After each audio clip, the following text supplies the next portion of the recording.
Hi everyone, it's Dot, and I don't know if you're like me, but there are days where I really do miss spaghetti. It is something I remember from my childhood. We'd always have spaghetti Wednesdays, and it was very comforting.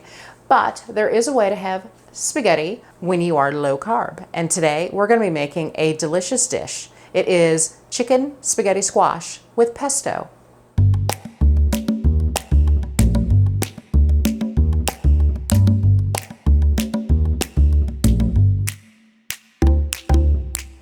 All right, so what goes into this healthy yet very tasty dish? Well, you're going to use chicken thighs, boneless and skinless. Now, I normally eat chicken thighs when I eat them. I eat them with the skin on and of course with the bone in. However, this time around, it's okay because you're going to get plenty of healthy fat from the pesto. And the pesto is going to be a traditional version. So I'm using basil, I'm using pine nuts, garlic, and Parmesan cheese. So there's going to be a lot of nice healthy fat in it along with these ingredients, the olive oil, and that's really key. I'm going to use a little bit of cherry tomatoes just as a garnish for this dish. And of course, the star of the show is the spaghetti squash itself. Let's go ahead and let's prepare the spaghetti squash because that needs time to cook in the oven. My oven's preheated to 400 degrees. Perfect. What you're going to need to work on your squash are a chef's knife, a paring knife. You're going to need a bowl and a spoon to take care of cleaning out the squash once you open it. And you want to have handy your baking tray, and you want it greased, or you can do what I'm doing, which is I'm just using parchment paper, and that's what the squash is going to cook on.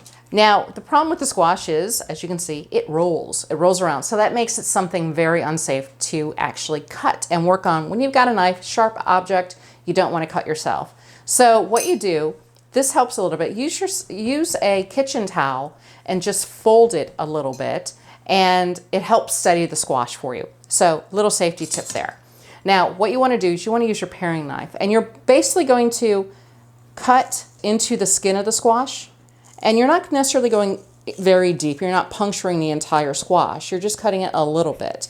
And all I'm doing is I'm going to be doing a line. I started here, but I'm going to be going down to the bottom of the squash, and then I'm going to come back up and start from the stem and just meet my little line here. And you're basically scoring the squash so that your larger knife can get through it.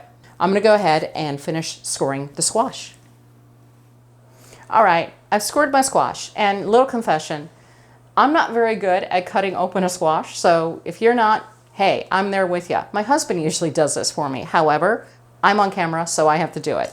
So I'm going to take my chef's knife. What you want is, you don't want to hold the handle like this, per se, simply because the knife becomes unsteady. What you're supposed to be doing is holding the knife like this. You don't want to grab the blade at the bottom, you want to grab it up here with your thumb and your index finger. That way you have more leverage on the knife. So with that, I'm going to go ahead and see how easy it is to get the knife through. You want to follow that line essentially that you made when you scored it. See, the squash is attached to the knife. Let's see if this works. Voila! I did it. That's awesome. All right, so what we're going to do is start cleaning out the squash. So just get yourself a little bucket like this, a large spoon, and then we're going to go ahead and you're just going to scrape out the seeds as well as all of the stringy part. You don't want to scrape away any of the flesh from the squash. And the nice thing about this is you can use those seeds like you would pumpkin seeds and roast them in the oven. All right, the first thing I want to do is I want to sweat my squash. And the reason why is they have a lot of liquid in them. When you cook them, it does evaporate quite a bit of it out. However, before I get to that, I want to actually sweat them a little bit more. You want to make sure that they're not too damp when you're making this dish. So I'm just going to go ahead and put in a lot of sea salt. Don't worry about the amount that you're using. If you watch your salt intake, that's perfectly fine, because when it starts sweating after about 15 minutes, you're actually going to take that salt off, and I'll show you how to do that. All right, it's been 15 minutes, and if you look inside, you can see there is a lot of liquid in the squash. All you're going to do is take a paper towel, and you're going to wipe out any excess liquid, and you're taking the salt with it when you do that. All right, the squash are almost ready. I'm going to take a little bit of olive oil. I'm using light olive oil because that's what you can use for baking, and I'm just lightly oiling the squash.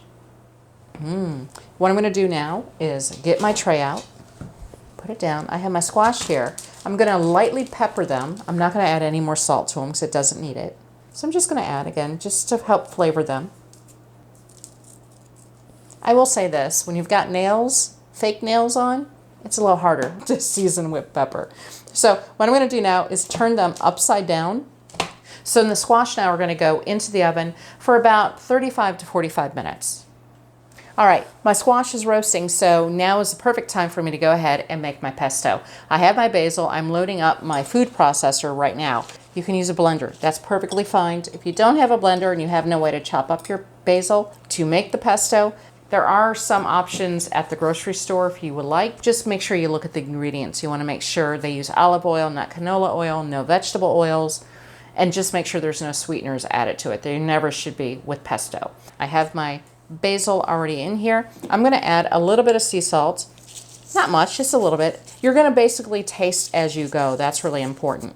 Now, I have a more ketogenic version of pesto that I use where I actually add butter. So if you want, I'll link to that video below and you can take a look and see if you want to make that version instead. And then I'm going to add just a little bit of pine nuts. There, I have that in, and you're just going to pulse with a food processor. Same thing in the blender, you want to pulse, you don't want a steady stream. It might help to get this going if I have it plugged in. So with that, I'm going to go ahead, again, just pulse. So if you take a look at it, you see I have some nice coarse chopping. I'm going to continue to chop a little bit more, but I'm going to add in some cheese. You know what? That was silly of me. I could have taken the top off. It's one of those days in the kitchen, everybody. And don't worry, the instructions will be below on how much cheese to add. Now, I'm going to pulse slowly as I add in the oil. And you can see it's nice and it's still thick, but I want it a little bit saucy right now, or not soupy, but I want it a little more liquid in there, so I'm not quite done with the olive oil. I might even add a little bit more cheese. But what I'm going to do at this point is going ahead and add my garlic. I'm going to continue just to pulse and add more oil. I'm going to put the pesto in the refrigerator, and then I'm going to start preparing the chicken. The squash is still roasting. I have my pesto done. It's chilling in the refrigerator. And now what I'm going to do is I'm taking my chicken and I'm going to cut it up. That's how I'm going to cook my chicken, is in slices, not the whole piece. You don't have to do it this way if you don't want to. You can cook the whole chicken if you prefer. This way I just find it cooks a little bit faster. All I'm going to do is I want sort of pieces this size in all intents and purposes. A nice, inch and a half or so in size. You can do them long if you prefer, or you can do them as a square. That really is up to you. I like to sort of mix them up at times. So it's just easy as cutting it. Now, I've washed my chicken. What I'm not doing is I am not trimming the fat. I want the fat. It's healthy. It's good for you. The only thing I will trim when it comes to chicken now is if I see any bits like cartilage or anything, bone that's added. Like here, there's a little bit of cartilage stuck here, so that's not going to go into the dish. After I'm done slicing up all the chicken, we're going to go ahead and start cooking it. All right, I'm heating up some duck fat over medium heat, and this is what we're going to cook the chicken in. And I just wanted to show you, I just opened this up. This is a new duck fat I had to get. It's liquid when you get it. It's not a solid. When it goes into the refrigerator, that's where it becomes a solid. I'm going to go ahead and I'm just going to start adding in the chicken. You're just going to cook this for a few minutes on each side. It won't take that long since I've cut them. All right, the squash, it's been about 40 minutes, so I'm going to go ahead and test it as my chicken is cooking. Here's my squash. Oh, it's got some nice browning around it. And what you do is just take a paring knife and you want to just poke a hole into it. Now, I had a little bit of resistance over here, not so much over here. I just test it in a couple of spots. I'm going to let this one go a little bit longer, maybe just a few minutes, but I'm going to take this out and I'm going to take that one and get it out of here.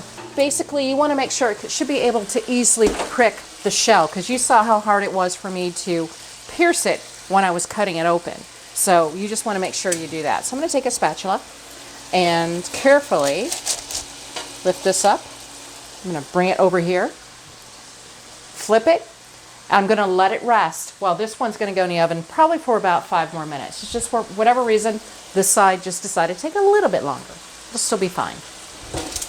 All right, I already went ahead and cleaned out this particular shell since it came out of the oven earlier. But this one, all you're gonna do, and I've already started shredding it, as you can see here, is you just start using a fork and you just pull it away from the sides. You wanna let this rest for a few minutes because you wanna be able, obviously, to grab the shell and hold on to it without burning yourself. So I'm gonna go ahead and just start shredding it. As you can see, I'm just using a fork, and you start getting these long strands, or these strands of spaghetti, basically. So I'm gonna go ahead and finish this up, this particular one up, and then we'll start putting the casserole together. And it is a casserole dish, for those of you who like baking. All right, I bumped up the temperature of my oven to 425. And what I have here is I have the contents of the squash. Now the recipe calls for about 2.5 cups of squash, and the 2-pound squash was perfect for that. So if you have a little bigger one, just keep that in mind. You want to measure them out. So what I'm going to do is I'm going to go ahead and add the pesto. I'm not adding all of the pesto. I'm adding about 3/4 cups of the pesto, and I'm not going to add it all at once, just a little bit at a time. And what I'm going to do is just go ahead and just start mixing the pesto with the squash. I'm going to go ahead and add the chicken, and we're going to mix the chicken in with it with the rest of the pesto. My chicken's all mixed in. Now, technically speaking, this dish is done just as it is. You didn't even have to mix it all together. You could have just put your spaghetti squash on a plate, put a little bit of the pesto on it, and top it with chicken. However, I'm going to add a little bit more to it. I'm going to go ahead and I've already oiled this pan that I have right here, and I'm going to put my squash and my chicken in it. So you just want to make sure you even everything out. Now, the next thing you want to do is you're going to add some fresh mozzarella, because it just makes sense that you do that.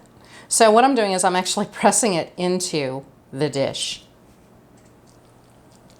I'm going to go ahead and just add a tad of sea salt, about 2 pinches roughly, and then some fresh cracked pepper. And with that, this is going to go in the oven until the cheese melts, and that's about 15-20 minutes. All right, the dish is done. It's out of the oven. It smells wonderful. It's still a little bit hot, but I'm going to go ahead and cut off a piece for myself. Now, this dish does serve 4 to 5 people. There it is. Like I said, it's a casserole. I'm going to add just some tomatoes on the side, just some cherry tomatoes, just 2. Now let's dig in and see how it tastes. I'm going to go, and I really want to try the squash with the pesto on it, and not too big of a bite, a little bite just for taste. The pesto tastes amazing with the squash. Almost reminds me of using actual spaghetti, but it's better than that. This actually tastes delicious. It's a wonderful flavor to add to the squash, because spaghetti squash can be a little bit bland. I usually cook it with and add a little bit of butter to it. But this, when you make it sort of the star of the dish, you combine it with a lot of different types of flavors like pesto, which just really, it just clings to it nicely. It's not, the pesto doesn't fade away anywhere. It gives it a nice mouthfeel. It's low in carb, but you do want to watch it with the spaghetti squash, because that can be a bit high in carb if you have a cup of it, for example. This dish is designed so that it's about a 1/2 cup serving that you're getting of the squash. But you load it up with a lot of nice proteins and fats, and it's a great dish you can take for lunches. You can have it for dinner, maybe even with like a small just green salad, meaning just leafy greens, and that's it.